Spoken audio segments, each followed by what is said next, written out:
Bossman show here with Murray Garvin, the coach of South Carolina State Bulldogs. Coach Garvin, how things going with you guys in Carolina there? All is well, man. It's still hot. You would think it's the middle of July here in South Carolina. Were you all able to kind of avoid Hurricane Dorian that came through? Has everybody in the community okay? Well, I know you guys are kind of flat down there, so is everybody okay for Dorian being out of the picture now? Yeah. The hurricane didn't come that far inland this year. Last year Hurricane Matthew had some damage here, some power lines down, some trees down. So this time we were spared here in Orangeburg and didn't have any effects of the hurricane. They just shut down school for a couple of days just to be safe, but there was no problems. So. Good, glad to hear that, Coach. And for you, Coach, you're in your seventh year here leading the Bulldogs. So what would you say probably has been your biggest accomplishment in your mind to go to the program since 2012 from Coach Carter there? Well, in 2016, we were fortunate enough to play in the championship game. Came up 4 minutes short against a very, very talented Hampton University team while they were still in the MEAC. We've graduated a significant number of our student athletes. I think we're around 96, 97% of graduating our student athletes, along with being competitive in the conference over the years. We hadn't won the amount of games that I would like, but our programs maintained relevancy, in the conference, and we continue to, just do the best that we can every day. That's why I stress with our listeners here, Coach, that when you coach in the SWAC and the MEAC, or even in the schools in D2, the SIAC there with Clark and those guys, and the other conferences, that you have to play tough road games, especially the D1 schools, because you have to raise money for the university, so you're on the road pretty much November, December, and then if you get the conference play, it's tougher in the MEAC and the SWAC as well. So the record is deceiving because not knowing what you have to go through, just to even get to the conference play, then the conference is tough, so it's not as bad a record as people might think from the outside looking in. Oh, exactly. A lot of people don't have a clue. Last year, I think 15 out of our first 18 games were on the road last year. Again, that was 15 out of our first 18 games were road games. And there's a lot of different variables to go into how that happens. I mean, it's not just that we're always looking for road games. There's a lot of teams that will not come and play us at our home arenas around the conference. It's almost virtually impossible to get some schools to come in and play for, different reasons. I found that some schools don't want to come while your students are in session because it'll be so appealing to their student athletes. And then it'll break the misconceptions that they have of what actually goes on at HBCUs because, as you know, some of our home court crowds are second to none when you get to like-sized schools. And I'm talking about schools that may be in the Big South, the Southern Conference, the Atlantic Sun. Our crowds are just as impressive or more impressive than a lot of those conferences. Exactly. And in HBCU schools, I'm a graduate of Tennessee State University myself, the band, because the added of the band being inside the arena, it throws off those road teams. They don't want to deal with that either. Oh, man, they're so distracted. It's just like when our freshmen first play their first home game. You call the timeout, and they're looking around to see what's going on in the stands and who's dancing and what the cheerleaders are doing. So it's an adjustment when teams hadn't played in our atmospheres before. Yes, and then also you got to throw in the consideration of the money games that a number of our teams have to play, and sometimes that differs from different teams, even within the MEAC or the SWAC. Some teams are required to bring in more money than others. So, there's a lot of different things that goes into scheduling. On the men's basketball side, and I appreciate you even bringing that up because a lot of spectators, they have no clue, of why there's so many road games for teams in the MEAC and the SWAC. You got that right because, like I said, outside of football, the way you can raise money is men's basketball or women's basketball. So, and you have to take those lumps. And like, I know you guys will be playing at Memphis against Penny Hardaway's team, #1 recruiting class in the country. The Vandy Invitation with Coach Stackhouse. You're playing Vanderbilt, Wilberforce, and those guys, Austin P as well, and Tulsa. So, I mean, so I see you guys you playing quality mid majors as well outside of the MEAC games you're going to play come December there. Oh, absolutely. You want a schedule like that. It prepares you for conference play. Another misconception is you play a schedule like that and you think that you'll be over prepared for conference play. And that's not necessarily true. There's a lot of great coaches in the MEAC. You got Robert Jones, you got LaVelle Moten, you got my guy there at North Carolina A&T, Jay Pointer, you got Ryan Ritter at Bethune-Cookman, coach down there at FAMU. They got a new regimen at Morgan State and Howard this year. Maryland Eastern Shore with a new coach. So you got to be prepared for conference play, but the out-of-conference play is a chance to also put your program on a different platform. We're opening up in Memphis this year. The #1 recruiting class in the country, the opening night of college basketball, which is on a Tuesday where there's no college football, no NFL, Monday night football. So what an opportunity to put South Carolina State on a platform on a national level against a team that all eyes will be watching. So we're preparing our guys this fall to go out there and give a great effort. And, hey, who knows, man? Chaminade beat Virginia. There's upsets in basketball, and we're going to try to be in the best position we possibly can on opening night. And Coach, speaking of that, it's going to help your brain in recruiting. And I want to ask you, Coach, what type of young men do you recruit to want to get them that HBCU experience and keep young men in South Carolina who more opportunity to play D1 basketball? Because, Coach, what I tell young men is, Coach, that if you put out good tape and show skills on tape, a scout will find you. It don't matter if you're in South Carolina or South Carolina State or even upstate. It doesn't matter. If you have good talent and you show potential and you put out good film every night, a scout will find you. You'll find yourself playing either in the NBA, the G League, or overseas, somewhere you'll have a career in the game of basketball if you so choose to, and get an education and an experience of HBCU school that you can't get anywhere else in the country. Absolutely. After your talent and the abilities that you have on campus, the second thing to me is what type of character do you display as a young man? We're not into hugging thugs here, as the old cliche is. We're not into taking a second-rate talent because we are HBCU. We want the same student athletes that some of the other conferences may recruit. Again, we offer an education here and an experience that is second to none. Our alumni base is very strong. They come back for homecoming and different games and events.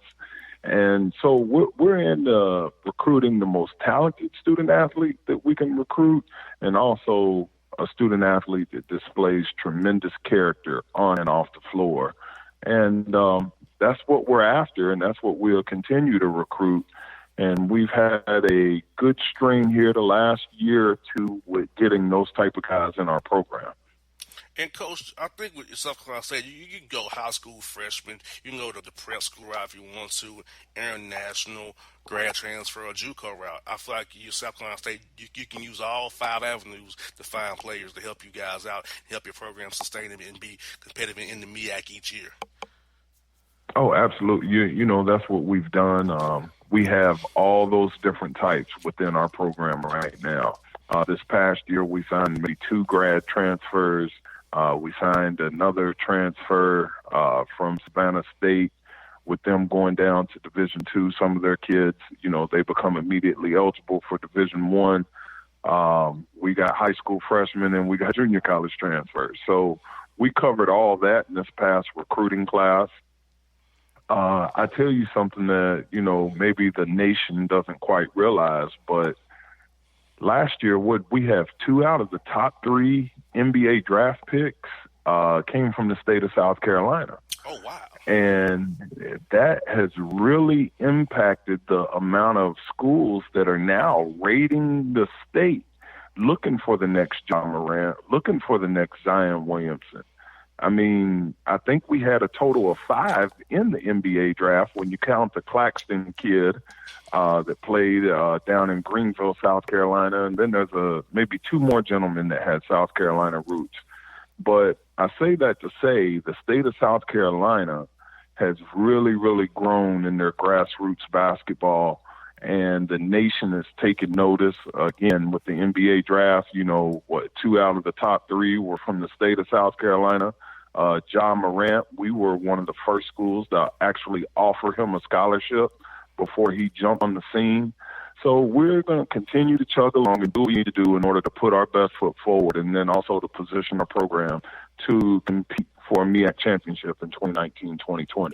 And Coach, speaking of that, I know preparation is real key for you guys. So this offseason, what did you guys prioritize as a staff as you did your self-evaluation of the program that you wanted to make sure you guys improved on from April through now October when things you will get going here real soon? Well, the first thing that we decided that we had to improve on was our defense. Last year, we did not guard the ball to our capabilities. And, to some people's dismay, it takes talent to play defense. And the reason I say that is you think about what is shown on SportsCenter highlights. It's offense, offense, offense. Mm-hmm. And there's a lot of kids that, that's all they're into is how can I score the ball? How can I make somebody fall down? Well, the lost art and the object of the game is you have to keep your opponent from scoring as well. Exactly. So, we've went in and we've really broken down our defense, and we've went to a different philosophy defensively, and our coaching staff, we've studied a different philosophy, and we've been putting that in since summer school. And now the guys, our defense is way ahead of our offense, but I'd like to keep it that way because in order to win in March, you have to be able to execute in the half court offensively, and you got to be able to stop people defensively. So you got to have a balance there. But if you're evaluating our program right now, we really have to attack the defensive end of the floor. And, Coach, who are some young men this summer who are really showing you some things in their games, adding to their games that we can expect some big things from this upcoming season here? Well, our program is led by our senior power forward, Damani Applewhite. Last year, Damani, I think in conference play, might have averaged around 17 points a game and maybe close to 8 rebounds a game. He'll be returning, and he'll be the anchor of this basketball team. Also, we got a pleasant surprise by a returner that was absent for our program for 2 years now, but now he's a grad transfer named Tashawnbay Riley. Tashawnbay was an Orangeburg native that transferred to South Alabama for his 5th year, got hurt at South Alabama. We filed an appeal with the NCAA for his 6-year eligibility. He was just granted that about 2 weeks ago, and he's back fold in his junior year at South State. He averaged about 12 and 7, and he's really expanded his game beyond the 3-point line. We added a point guard from Savannah State, Zach Sellers, that to me was one of the top point guards in the MEAC last year. We have about, Bossman, 9 seniors in our program. Wow. 9 seniors. And that's unheard of. It's a good thing for us because we'll probably be one of the oldest teams in the league. We have the most returners probably in the MEAC. And it just sets us up to, try to put a footprint in the conference this year and finish a little bit higher in the standings and hopefully compete on that Saturday morning in Norfolk, Virginia, when all the chips are on the table for the MEAC championship. And coaching at the mid-major level, being old is good. Having 9 seniors is good. I mean, it's like you already have a rotation of 9 guys you can play. You can they're all older. And you said, those 3 days of March when it really counts, being old helps. When under pressure pack situations where you feel tension, they've been through it before, that helps a lot. Absolutely. And, when you go back and look at it, the older teams in our conference have been the best teams. And it's kind of different from the high major schools because the high major schools, they're after the one and done. We're after the kid that's going to probably be in your program for 4 years, and you watch them grow and mature, and the young men that they come in wearing wife beaters and they walk out wearing a suit and tie. And that's what we're into here at South Carolina State. And, again, 9 seniors, man, a lot of them know what I'm going to do before I even tell them. So that's advantage us. You got that right there, Coach. Who are some coaches in the business that really helped you out over the years that you can lean on when you need some help or some guidance that's really been there for you throughout your years of coaching? Did you say some of the coaches? Yes, sir. Some of the coaches really had a big impact on you throughout your career here. Well, there's a coach by the name of Dale. He's a longtime head coach at Carson Newman University, one of the first African-American assistant coaches in the SEC at Vanderbilt back in the day. He's a coach that I lean on. Also, former head coach here at South Carolina State, Tim Carter, had a very successful run at UTSA out in San Antonio, Texas. And I actually came here as an assistant coach under Coach Carter. He's a coach that we keep the phone lines open. And then there's numerous others. Even my high school coach, Ken Trevitt. There's just numerous mentors, and I believe that all successful people have a mentor, a mentee, and an equal in their life. And that way it'll help you balance out as you climb the mountain to success in whatever field you may do. And last one I got for you, Coach, is about the importance of coaching at HBCU school because I told you earlier in the interview, I'm a graduate of TSU in Nashville. I love Tennessee State University. It gave me the basis of who I am today. And it makes me just care about these schools, all HBCU schools. I care about them equally, and I want y'all to succeed. So for you, coaching us, our young black men to be husbands, lawyers, businessmen, doctors, and go into the real world after basketball, having that calling on you. How does that make you feel each day knowing you help molding between the 13, 15 young men's lives every day? Well, the power of a HBCU, first of all, you got to think of the imagery that is projected onto our youth. A lot of times in history books, they only learn about Martin Luther King and slavery. But when you walk into a HBCU, usually in the hallways of those institutions, you have people that look like us. And I'm talking about people of color. You have people of color that have made prominent impacts on our society worldwide. And that is a powerful image that a lot of our African-American students do not get to witness unless they come to a HBCU. So that alone is a very big and influential impact of a HBCU on a young student athlete or a young student's life. With the influx of popularity of HBCUs again in the past year, with Beyonce, with not Tiger Woods, but Stephen Curry, giving money to Howard, with Magic Johnson and his ties into HBCUs. I seen the other day that Michael Strahan gave back to Texas Southern. And I believe the philanthropy helps, and it helps bring attention to what HBCUs have been doing around this country for a long time. I believe they will continue to flourish because even though, things are more, we're not segregated as we used to be by law, there's still some under the table segregation that's happening. And, some people don't believe that HBCUs, a lot of us have very diverse student populations, so things have changed and we've opened the doors for everybody. And, here at South Carolina State, we have students all across the board. We got foreign students. We got, Caucasian students from here in the States. So HBCU is historically black college and university, but that doesn't mean it excludes people. And sometimes, just like we have the opportunity to go to PWIs and that opportunity is open to us, well, sometimes, hey, come take a look at what we're doing. Exactly. Come take a look and be a part of what we're doing. You could learn from us just like you expected us to learn from you. So HBCUs, man, I could talk all night about the importance of it and the value and why it's still relevant and why we still need them.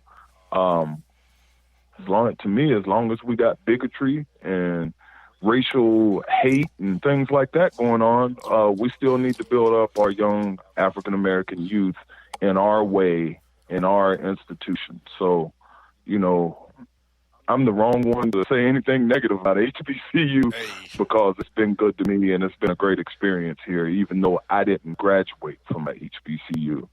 I'll tell you a short story. go ahead, I coach. went to a PWI. Yeah, I went to a PWI. I was an economics major my freshman year. I was the only African American in the class. I did not come from a family with money, and I did not know anything about economics. It's just something that appealed to me. I was a first generation college student. I had questions every day in class. The whole class used to bust out laughing, and I asked questions. Man, just because I didn't know and I was the only one in that class, I changed my major. Oh wow. Would I have done that if I was at a HBCU? Probably not, because we're producing more accountants, lawyers, judges, doctors, engineers, more than any other type of institution, and it's empowering when you're in classes with people like you. So that's my own personal testimony. God had a plan, and thank God I'm here at South Carolina State. Well, coach, I'm glad that I pushed back on my mother's wishes. Uh, living in Atlanta and split home, coach.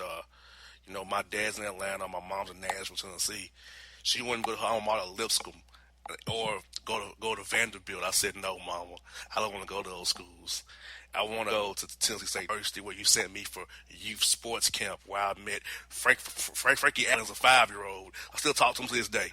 Where I've met John Cooper, Sal Alexander, Darren Tiller, all Brown, Norfolk State. Guys who I still talk to this day because of TSU, those youth programs, and decide that's what I want to go to school at for my college degree. And my mom hated. She wanted to go to her school, her my Lipscomb so bad, but I was like, Mom, Vandy and Lipscomb would do it for me.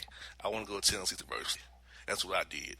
And I'm happy 10 years later, after being out of school, I still go over there and have a great time. And I feel like I'm at home at my university. I can go help the young men, tell them why I've been in their shoes as well. So, and look at me. I'm just a radio kid from the Found City in Atlanta, but I made it because I went to school, got a degree in business, turned it into a radio show, and which is my own business now. So it's like, it's an experience you can share with these young men, give them hope that they can pull it off, that they go and do the hard work and grind, they can get successful as well.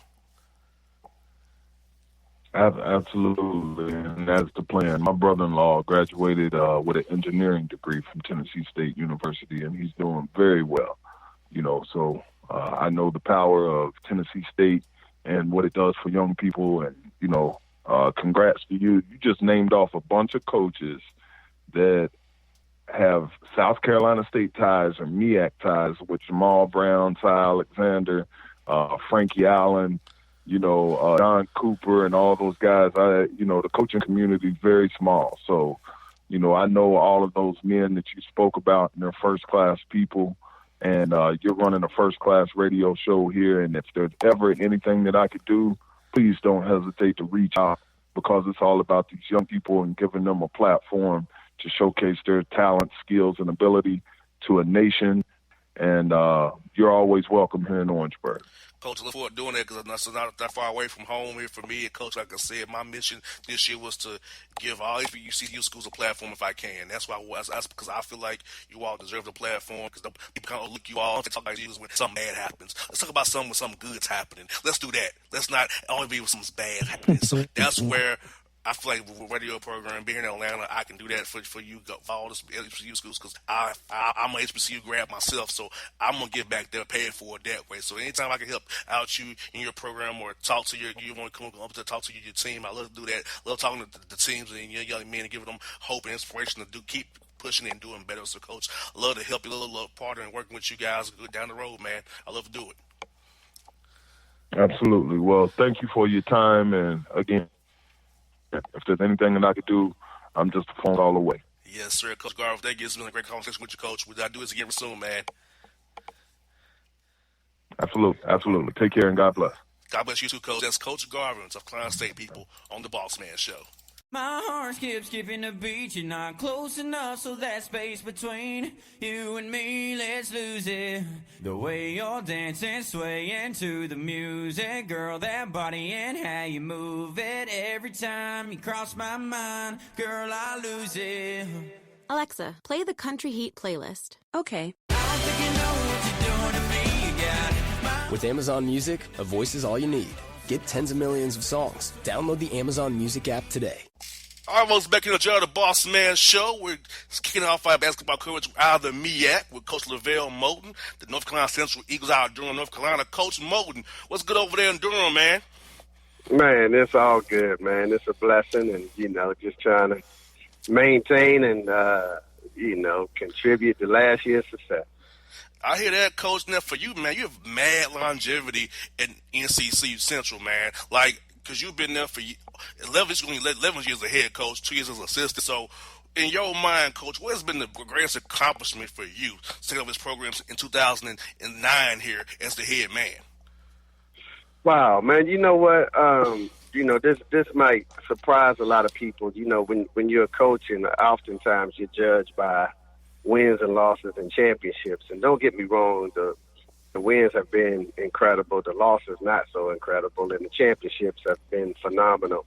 But I think my biggest accomplishment, honestly, is just the premise on why I got into coaching in the first place, and that's just to change and impact the lives of young men, who look like me. Because I know the difficulties and the challenges that they're going to face out here in this real world. And just being able to give them the manhood principles and just being open and honest with them on what to expect and what not to expect. And having them come back in 2-3 years upon graduation and saying, Coach, thank you so much, man. You prepared me to be a man in this world. Like, that's been my biggest accomplishment. Yes, indeed, Coach. Like you said, coaching at HBCU school was very important. It's very key to our young black men because, I went to Tennessee State University, so I got to know Coach Alexander real well, Darian Tillis, right. Jamal Brown, who's down in Norfolk State. So those guys are key guys in my life. So I know being at HBCU school, raising up young men, because a lot of us come from homes of our fathers, or we need that male guidance. So having strong black men coaches to take us in as a stepson and show us the way has been key to my life for sure. I know the guys who play for you as well. Right, no doubt about it. That's what it's all about. That's the premise of coaching. And, a lot of people don't understand this, or a lot of people that know this. I think I revealed it last year. But when I got into coaching, I was, completing my career overseas, and I was somewhat at a professional crossroads. My former coach at North Carolina Central, Greg Jackson, was now at Delaware State. He offered me a job for $85,000. In the same week, my former 7th grade teacher, who was their assistant principal at West Middlebrook Middle School, she offered me a job for $225 a month for 3 months. So I had to make a decision, and I chose the $225 a month for 3 months, which is $675 for the year.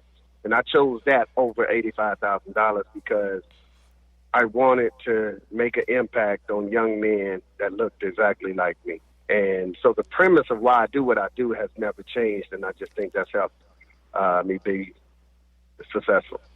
And Coach, like longevity-wise, there's not many coaches who are at a place 11 years as the head coach. I talked to Buck Joyner last week. He's going 14th year at Hampton, a guy who used to go up against when they went to the Big South. So I know it's real good to have longevity, and I also answer your alma mater as well. So I know, Coach, I know it's kind of cliche, but how do you go about keeping that longevity going? How do you make it somewhere 11 years, even though it's your alma mater? So how do you go about doing that? Right. Obviously in this day and age, the reality is you do have to be successful, to stay that long. They're not giving you 6-7 years to build a program. Patience is no longer a virtue in the sports and entertainment world. People want it right now, and it's the what have you done for me adage. But I think the best thing that works for me, and I can't speak for everyone, I don't even worry about it, because I think the problem is people worry about their longevity and their job, and they're looking 2-3 years down the road, and they begin to panic, and you lose focus of the now. You lose focus of the moment. You lose focus of the present. And, man, I've just always put my trust in God and just went out there and did the best that I could. And he brought me this far, and I just figured I know he can't drop me off in uncharted waters out here. So that's been the premise of why I've done what I've done. And I've always focused on the now, not trying to look ahead and, You just do the work that's required at that present moment, and then after a while, you look up and you have, a career, some tenure, some longevity. And I tell our team all the time, and I use the analogy like, if you're building a mansion, you don't worry about how big the mansion is. Like, you just lay one brick at a time as perfectly as you possibly can. And once you lay that brick, you get the next brick, and you lay that next brick as perfectly as you possibly can. And when you do that over a course of time, when you take a step back, you look up and you realize I have a mansion. But if you just focus on the mansion, I don't know if you'll ever get it done, because you're like, oh, man, I don't know if I ever get to all of that. So, perspective has always been huge for me. And having mind over matter has always been huge for me, man. And I just tried to focus on the present. Amen to that, Coach. And, Coach, for also kind of evaluating your program. So I know this summer you guys do a self-scout, self-evaluation. So this summer, what did you guys focus on as a staff to better the program going here in the 2019, 2020 season here, starting up here real soon? Yeah, we're getting up after it, man. And, we've had some turnover in terms of staff, and we always have that. And that's just part of it. When you win a couple of championships, people want to pluck from that tree. And we get it, we understand it, we embrace it, and then we just try to respond. And after we respond, we just, right now we're just working as hard as we possibly can. We're working as hard as we possibly can to, just make sure we keep this thing in the road. And we're motivated. Why? Because this group has not accomplished anything. And I remind them every single day, like, stop riding the coattails and the backs of the people or your predecessors that were before you. Because you can't live off their glory. You got to build a legacy of your own, because we haven't won anything together as this particular group. So that's the goal. Exactly, Coach. And this summer, I know you're happy you had those 4 hours to work out with your guys. So who are some young men you want to kind of point out to really improve this summer, getting better mentally, physically, emotionally, and also on the court as well? Randy Miller, he's returning. I think he was our second leading scorer last year. Jabri Blunt, Jordan Perkins. With the addition of C.J. Kaiser, the transfer from Wichita State, we feel great about him. We got a kid named Evan, and we had a transfer from East Carolina, Justin Watley. So we like our team. We like the roster. We like the intricate parts that we brought in to kind of, serve and assist, what we currently have. And, we'll see. Right now, we look really good because we're playing against cones and chairs. They just don't jump back or guard you the way somebody else would. But we beating those cones and those chairs every day. We look really good against them.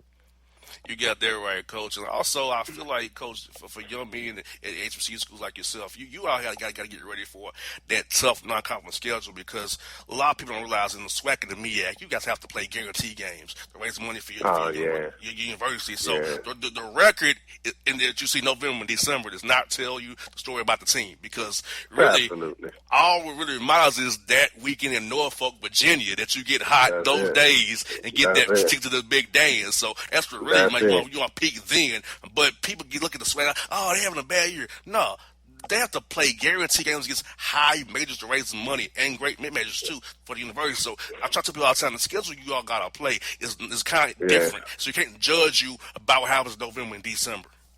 Without a doubt. And I'm glad you mentioned that, because that's the most important facet of a program is scheduling outside of recruiting. And to be honest, we just finished scheduling yesterday. So that's how difficult it is for us. It doesn't matter who we call. We can't get games. So now we just got to play teams that's up, because we can't get quote-unquote like opponents. It's really difficult for us to get teams within the state of North Carolina or neighboring that can touch our state. So we always got to travel and go play guarantee games, or what I call soft guarantee games, where a team is still not giving you 85, 90,000, but they're giving you 35 or 40,000, which means technically they're not really on the same wavelength as you.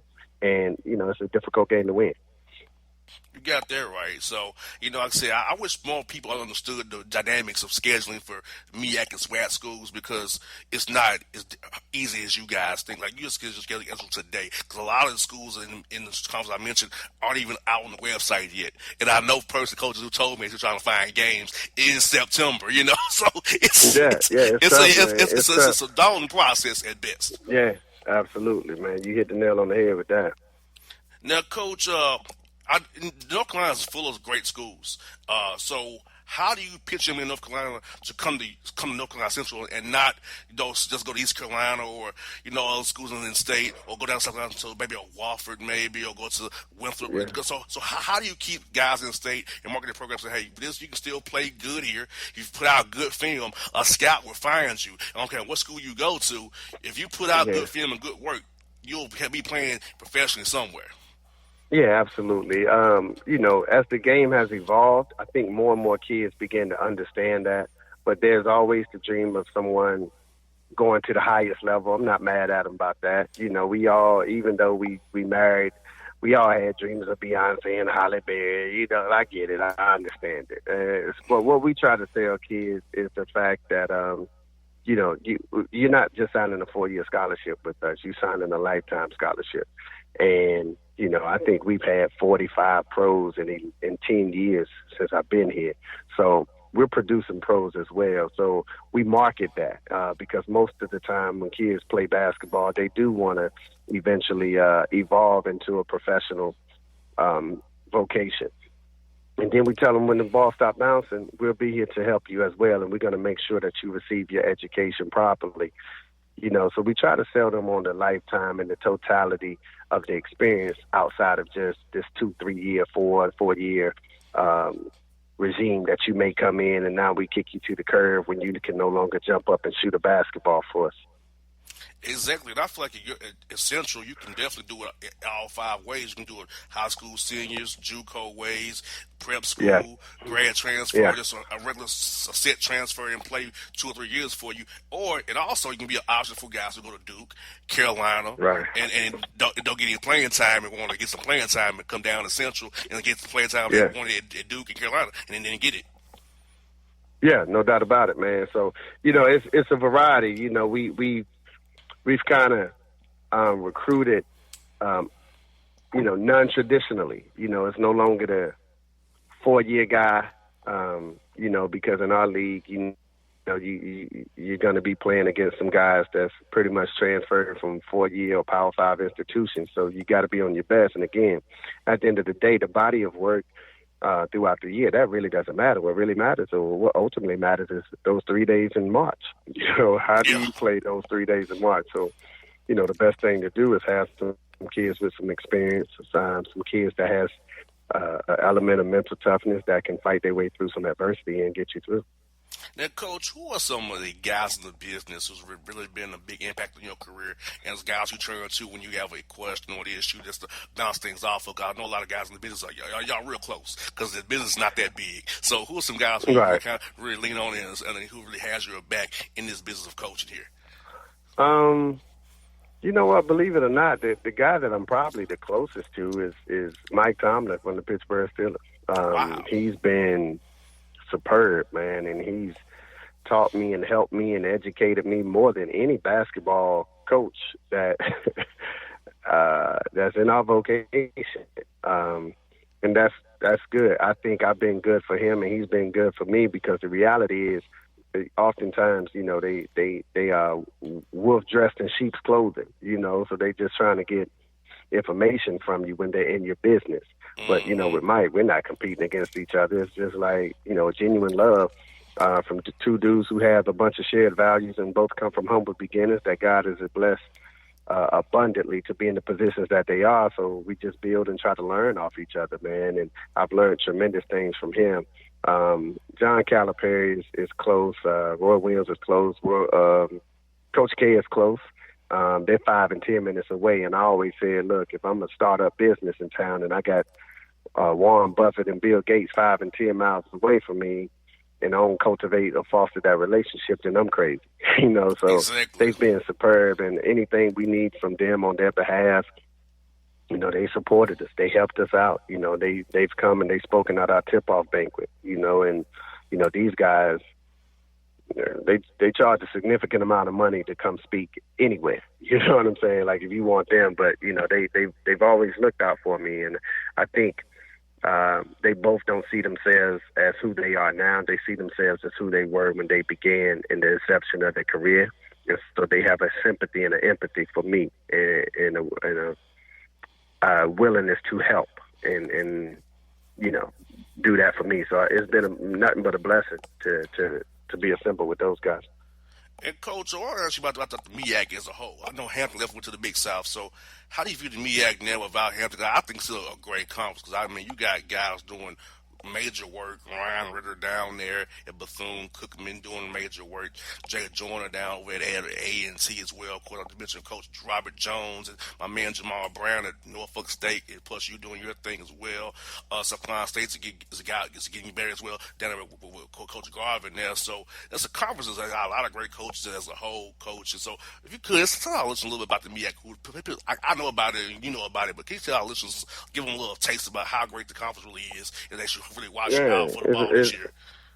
It's really good, man. You got some amazing coaches who I respect immensely. And it's really difficult for us night in and night out because, with your success comes that bullseye on your back. Mm-hmm. You got to be able to respond to that bullseye, and everyone is not equipped to handle that. So, the fans, the crowd, the band, everybody, when we come to town, it's going to be jumping. The arena has a different electricity and a different feel and a different type of environment than what you're used to. But we welcome it. We embrace it. It's a good brand of basketball with some great coaches, from Norfolk to A&T to South Carolina State to Bethune-Cookman. They've been really good. Howard is making a run, so every team is going to give you their best shot, man. So, when conference play comes, throw all the records out the window, man. I know that's kind of cliche, but throw those records out the window, man, and put your mouthpiece in and lace your boots up because it's going to be a war. That's what I got for you, Coach. See, Coach, we're foodies around here, Coach. We're big foodies. So, Coach, what are some great places to eat around the campus of A&T and down there in Durham, man? Man, I don't know too much about A&T, but down in Durham, and it's, you know what? I'm not a big eater, man. Like I'm the guy that eats all his kids' snacks, so that's my problem. My pantry is my problem because it's fruit roll-ups and Pop-Tarts and Rice Krispie treats. Everything you loved as a kid, man, you got to have a strong discipline to turn that down when you watching it every day. My kids are 10 and 6, so the discipline to turn your back away on that and the willpower to do that is what's killing me. But we got some great restaurants, man. I encourage you to try Dame's Chicken and Waffles. Okay. And then for the desserts, when you come down, see my boy Key and tell him I sent you at Favors Desserts, man. Shout out to Favors Desserts. But Dame's Chicken and Waffles, man, you'll love that. And those are the two spots that I highly recommend. Coach, being a guy from Atlanta who loves chicken, love any kind of chicken I'm good with. So that's right in my wheelhouse right there. And throw in a nice waffle with it. That's right in my wheelhouse. I got one more for you, Coach. How often you guys recruit down here in Atlanta? Because there's a lot of players around here, Atlanta area around Georgia. Yeah, we have some Georgia kids, and it's not Atlanta. It's really like those suburbs that's touching. We had one from Sewanee. We had one from I can't think of the high school right now offhand. Good Lord. It's the one that J.J. Hickson went to. Okay, Lord, I know what you were talking about. Yeah, I know what everyone's talking about. Yeah, I just lost my mind, man, for a minute. But, no, we stay in Georgia, man. Like, that area has been good to us. Definitely been good. Yes, indeed, Coach. We'll definitely be cheering for you guys, man. Look forward to talking to you down the road, Coach. I'm great to catch up with you, man. And best of luck to you guys as you get ready for November here, Coach.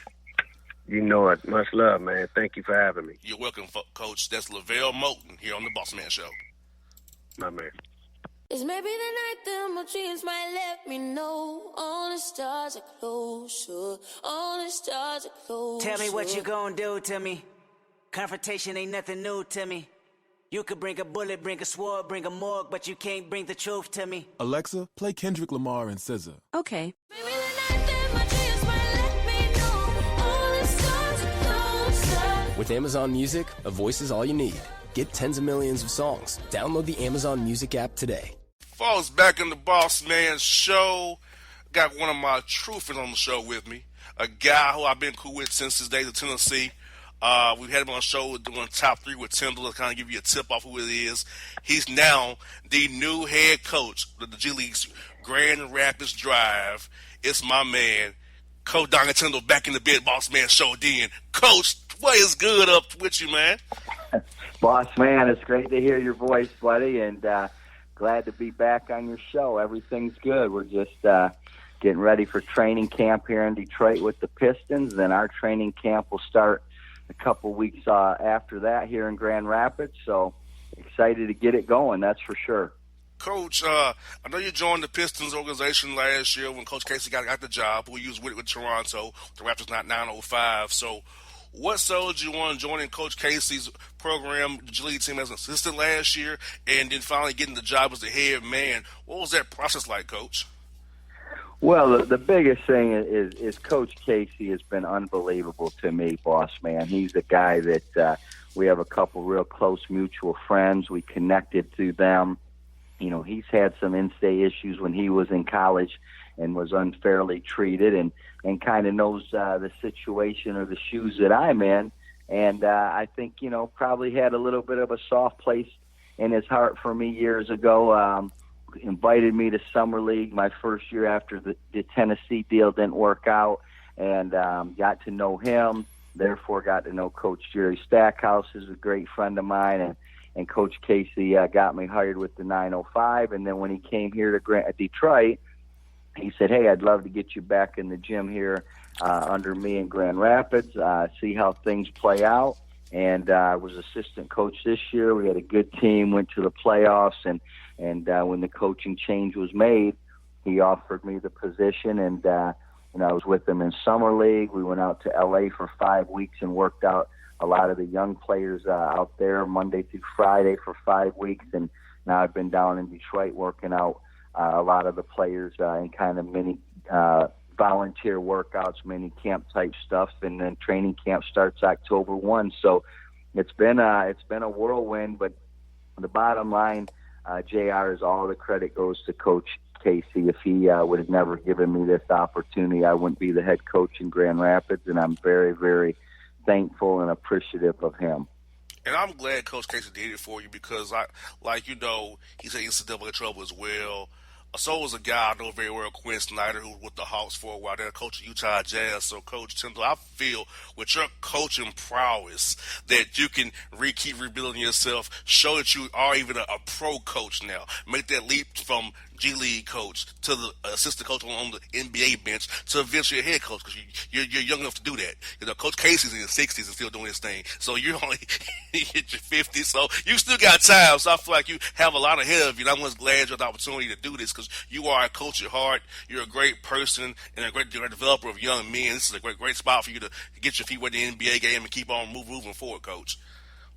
Well, I appreciate you saying that. I think, you look at Coach Casey and Coach Snyder, those are two guys that both had NCAA issues at one point in time in their career and rebounded to get in the NBA and work their way up the ladder and eventually become head coaches. And I would be, I would be misleading you or lying to you if I didn't say that was a goal of mine. However, the biggest thing I used to tell my assistant coaches that wanted to be head coaches at some point was you got to do a great job every single day in the role you're in, and then all that other stuff will take care of itself. So the biggest thing for me is to try to do an incredible job for Coach Casey and the Pistons organization here in Grand Rapids.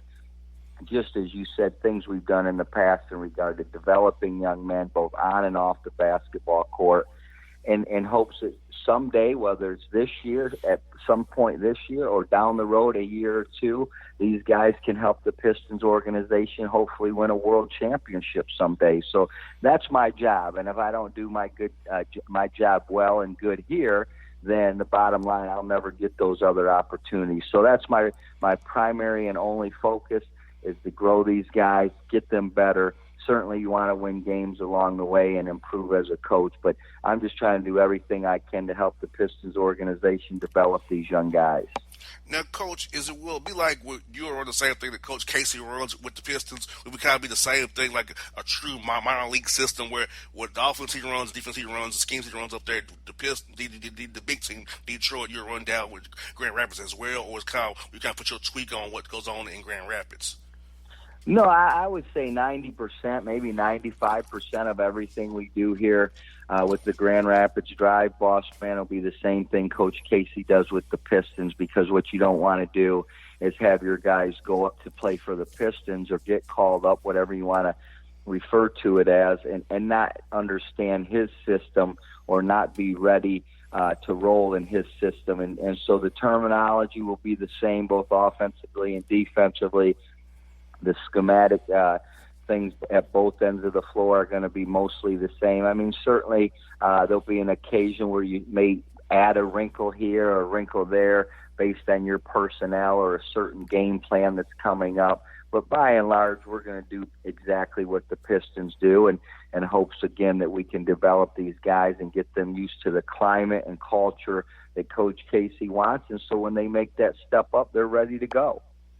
And the roster-wise, you probably don't know who your roster is yet because of the Exhibit 10s, training camp invitees, open tryouts, allocations from the G League themselves. So do you kind of have an idea who your roster may be, or some of the guys you have, or you really don't know until after all the dust settles from training, the Pistons making their cuts and G League guys being free and signing with you guys? So how does that all work for you guys?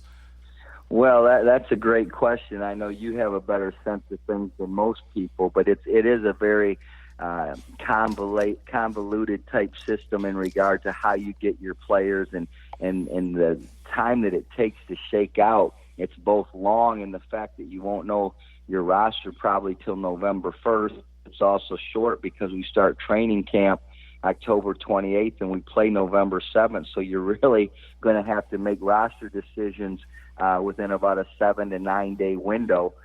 We do know we'll have Jordan Bone and Lewis King are what they call two-way players. They're actually signed as Pistons, but they'll probably spend part of their time, or at least some of their time, here in Grand Rapids playing for our G League team. We'll have a couple Exhibit 10 players, Dante Hall and Todd Withers, a returning player. Dante Hall is a rookie from Alabama. I know those two guys will be with us. And then we got 2 or 3 pretty good returning players included in that group. Again, would be Todd Withers, Dakari Allen is a returning wing player. Marcus Thornton is a possibility, a former LSU star that played 7 or 8 years in the NBA, was with us last year, so we have his rights. He hasn't made up his mind what he's going to do yet, but there's so many different ways to land your players at this level. It's kind of complex, but at the end of the day, I think we're going to put together an athletic team. We're going to put a group of guys together that, like Coach Casey wants with the Pistons, that are going to play the right way. They're going to play unselfishly, and they're going to be tough and gritty defensively. And those are always the type of teams I had and coached in college too. So I think Coach Casey and I think a lot alike. I certainly follow his lead and guidance and everything we do in here in Grand Rapids. But it's nice when you already kind of have the same background or pedigree or mindset as your boss, and I think that's exactly where we sit. He's a guy I look up to and respect, and yet we do have a lot of the same philosophies, so I'm kind of used to the way he thinks and does things already. Now, in G League, Coach Sindel, do you guys play like more guys than more? Like, though the NBA, you may play 8, 9 guys, but when you play maybe 10, 11 guys, get a look at some different guys to see what they can do, because it's real developmental league more than anything. Like you said, you want to win, yes, but you want to develop guys as the bigger picture here. So will you be playing more guys in the rotation than usual because you're trying to get guys look to see what they can do for the Pistons maybe down the road? Well, I think the biggest thing is this, part of developing as a player, boss man, is winning and doing the things you have to do to win, whether that's improving individually, whether that's playing the right way, whether that's taking the right shots, whether that's defending and rebounding the basketball at the defensive end. So I say all that to say we'll play 9 or 10 guys. After that, you're probably going to inhibit or hamper your chances to win the game if you start trying to play 10 or 11 guys, and certainly winning isn't the be-all and end-all at this level, but you're not going to have 11 or 12 guys that can play for the Pistons. In all reality, you're going to have maybe 3 to 5 guys that will one day have a chance to be NBA players. The rest of the guys are great players, but they're either going to make their money someday in Europe, or they're going to continue to play in the G League because they want to stay here in the States and just love the game and enjoy playing. So, again, 9 or 10 guys. Again, like you said, the NBA is probably 8 or 9. Our deal's probably going to be 9 or 10. And as long as the season is, boss man, guys are getting banged up and nicked up and tweak an ankle here or have a sore back there and miss a game or two. So everybody ends up getting a chance if you're on the roster at some point in time. Well, Coach, I have December 8th at 2 p.m. Circle on Sunday in College Park at the Gateway Center to see you guys play. So, and Coach, I will say this out loud, and if I get trophy, I will. I'm cheering for you that day. Okay? Well, we don't have many games in the South, and as you know, I spent my entire coaching career in the South, so I've already had about 50 people hit me up from Mississippi, Tennessee, Louisiana, Kentucky that are going to be at that game. So we may actually have a little cheering section on the road, and for the G League, that's pretty rare. So just bring your signs and your banners and everything. I'll be looking for you, bro. That's for sure.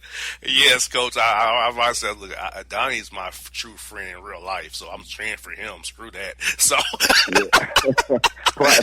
plus, I'm buying you dinner the night before, so you better be cheering for me. Hey, you got that right. Always makes it easier to cheer. Well, I'll tell you what, Coach, I'm so happy for you. As your friend, I'm happy for you. But I'm just happy that you persevered, overcame. And, like I said, I've told you so before, I took bullets because I was defending you where I did, but I'm glad I did it. And I'll do it again because you're a great person. You got a raw deal. And the Lord had your back, and you've came through this storm, and now look at you on the way back up, and I'm definitely happy for you and proud of you. I look forward to seeing your growth and the bigger and better things you'll be doing as you go into this journey, man. I was happy for you, Coach. I really am. Well, I really appreciate you, man. You're one of the few guys out there that has remained a true and loyal friend to me, and, it's interesting. You find out kind of who's with you and who isn't when things go bad, JR, and you've been with me every step of the way. I'll never forget that, and I appreciate it. And you're right. We're blessed. The Lord has a plan, and this is his plan for me, and he's helped me get through some dark days. But you know what? Friends like yourself have helped me a ton as well, and I appreciate you, buddy. Anytime, buddy. Hey, Coach, have a great night, man. We'll talk to you real soon, brother, and I'll see you December 7th and 8th in Atlanta, man. Yes, sir. All right. Take care, guys. Bye-bye. All right, now it's Donnie Tyndall on the Bossman Show. Hello, my name is Travis Williams, President and CEO of Academics and Athletic Consulting, focusing on educating and empowering tomorrow's collegiate athletic leaders. My passion is for the education and genuine concern and care for today's student athlete. It's the centerpiece of my life's work. A college education, both in and out of the classroom, is a truly rewarding benefit. For more information on AAC, you can go to www.academicsandathleticsconsulting.com. Once again, www.academicsandathleticsconsulting.com. Or you can follow me on Facebook at Academics and Athletic Consulting, or Twitter at Coach TWill24, or Instagram Travis L. Williams 24. Or you can call me at 404-542-6079. Once again, AAC is very proud to partner with J.R. McHenry of the Bossman Radio Show, covering sports and entertainment across the country. Please tune in weekly for informative, entertaining, and expert analysis on today's sports and entertainment topics. Thank you.